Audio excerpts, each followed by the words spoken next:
दूसरा के साथे गोरी चली जइबू ससुरावा हो।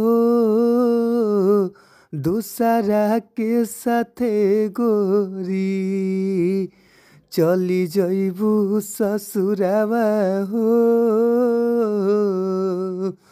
तो रउआ सब कैसन बानी जा और आशा ना बल्कि विश्वास बा कि आप लोग मस्त होखब जा, खुश होखब जा।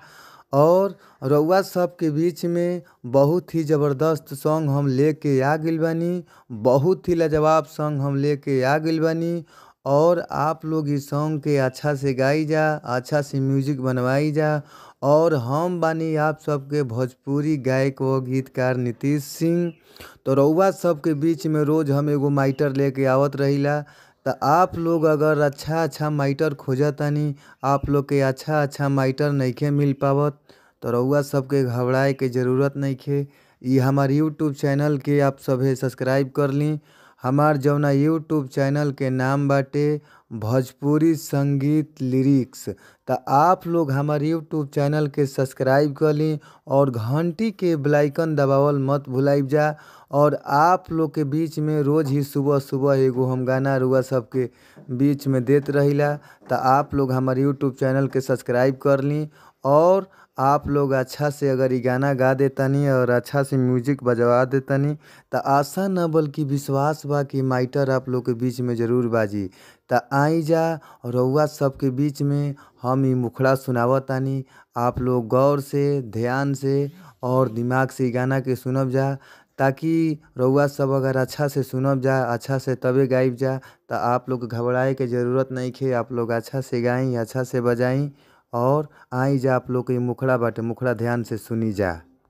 दूसरा के साथे गोरी कैसे चली जइबू घरवा हो। दूसरा के साथे गोरी चली जइबू ससुरावा हो। कैसे अकेला रही जान सुन तोहरो यारवा हो। कैसे अकेला रही जान तोहर यारवा हो। दूसरा के साथे चली जइबू तू ससुरावा हो।